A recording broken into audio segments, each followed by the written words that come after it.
Welcome back to the Wandering Pilgrims podcast, where we delve into the lives of remarkable figures who have shaped our world.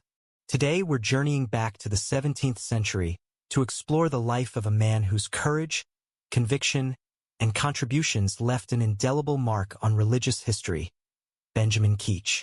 Picture England in the mid-1600s, a nation rife with political upheaval, religious conflict, and social transformation. The English civil wars have plunged the country into turmoil, pitting royalists against parliamentarians and traditional Anglican practices against emerging Puritan and nonconformist movements. It's into this dynamic and often dangerous world that Benjamin Keach was born on February 29, 1640, in the modest village of Stoke Hammond in Buckinghamshire, England. Growing up in a humble home, Keach was deeply influenced by the strong faith of his family. At just 15 years old, he experienced a profound personal conversion, a pivotal moment that set the course for his life's work. By 18, he was not only a devout believer but also a preacher, sharing his convictions with the people of Winslow, England. The England of Keach's youth was a land divided. The English civil wars from 1642 to 1651 had resulted in the trial and execution of King Charles I and the temporary establishment of a commonwealth under Oliver Cromwell. The political landscape was volatile, and religious tensions ran high. Nonconformists like Keach faced significant persecution, especially after the restoration of the monarchy in 1660, with King Charles II ascending the throne. In 1664, at just 24 years old, Keach published The Child's Instructor, a children's catechism that taught Baptist principles. This seemingly innocent act led to his arrest under the stringent laws of the Clarendon Code, designed to enforce conformity to the Church of England.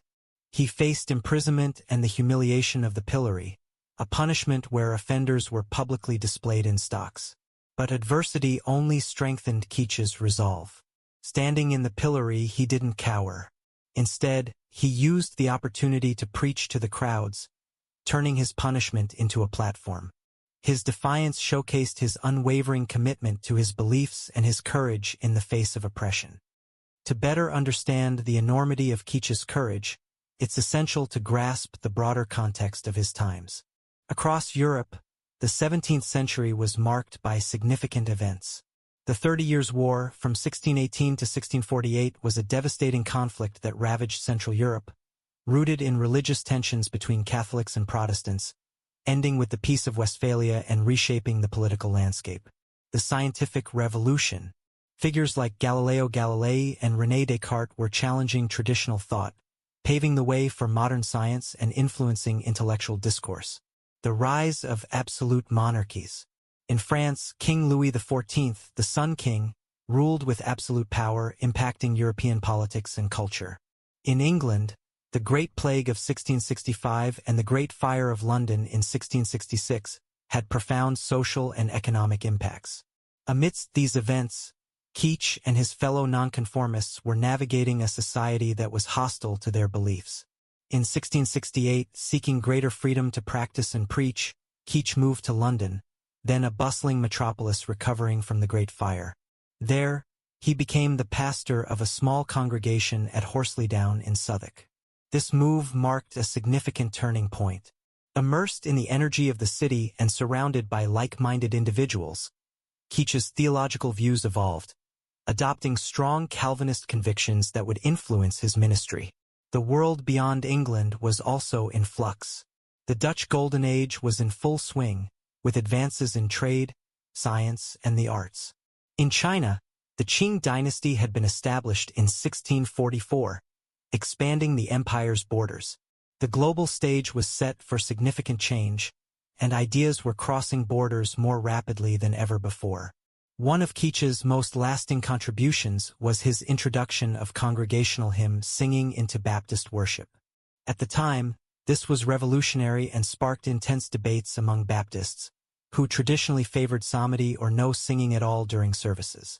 Keach believed that hymns were a powerful way to express devotion and educate congregations in doctrine and piety. Despite opposition, his persistence led to him singing becoming a cherished tradition in Reformed worship, a legacy that resonates in churches to this day. It's fascinating to note that during this period, composers like Johann Sebastian Bach were beginning to explore new musical horizons, contributing to the rich tapestry of Baroque music. Keach wasn't just a pastor and worship innovator. He was also a prolific writer. Over his lifetime, he authored 43 works that covered a range of theological and practical topics. Some of his most influential titles include The Child's Instructor, the catechism that led to his arrest but educated countless children in the faith; Tropologia, or A Key to Open Scripture Metaphors, an extensive work exploring biblical metaphors and types; The Breach Repaired in God's Worship, defending the practice of hymn singing in congregational worship; Exposition of the Parables, providing insightful commentary on the parables of Jesus. Through these writings, Keach sought to make complex theological concepts accessible to ordinary people, emphasizing practical applications of faith. Family was another cornerstone of Keach's life. He was married twice, though details about his first wife are scarce. His second marriage was to Susanna Partridge, and together they had several children who continued his legacy of faith and ministry. His commitment to family mirrored his dedication to nurturing his congregation and fostering a sense of community. In 1689, a significant event unfolded, the adoption of the Second London Baptist Confession of Faith. Keach played a crucial role in this General Assembly, working alongside other prominent Baptist leaders like William Kiffin and Hansard Knowles. This confession unified Reformed Baptists under a common doctrine, strengthening their identity during a time of relative religious tolerance following the Glorious Revolution of 1688. The Glorious Revolution was a pivotal moment in English history, resulting in the overthrow of King James II and the joint monarchy of William III and Mary II. This shift led to the English Bill of Rights and the Toleration Act of 1689, which granted freedom of worship to nonconformists like Keach, though with certain limitations. As we reflect on Keach's life, the broader global context highlights the interconnectedness of events. The Enlightenment was beginning to stir, with philosophers like John Locke advocating for natural rights and government by consent, ideas that would later influence democratic movements worldwide. In science, Isaac Newton published his Philosophiae Naturalis Principia Mathematica in 1687, revolutionizing the understanding of physics and astronomy. These advancements in thought and knowledge created an environment where questioning traditional authority became more acceptable, indirectly supporting Keach's nonconformist stance. Benjamin Keach passed away on July 18, 1704, in London. But his story doesn't end there. The congregation he once led at Horsley Down continued to grow and evolve, eventually becoming the new Park Street Chapel.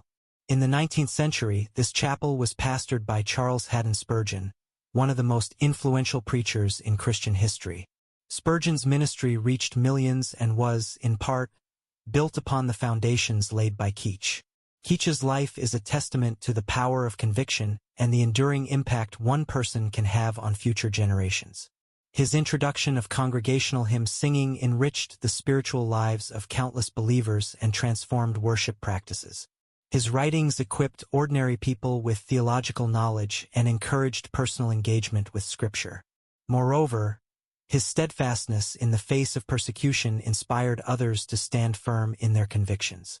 By considering the global events and figures of Keach's lifetime, we gain a deeper appreciation for his resilience and influence.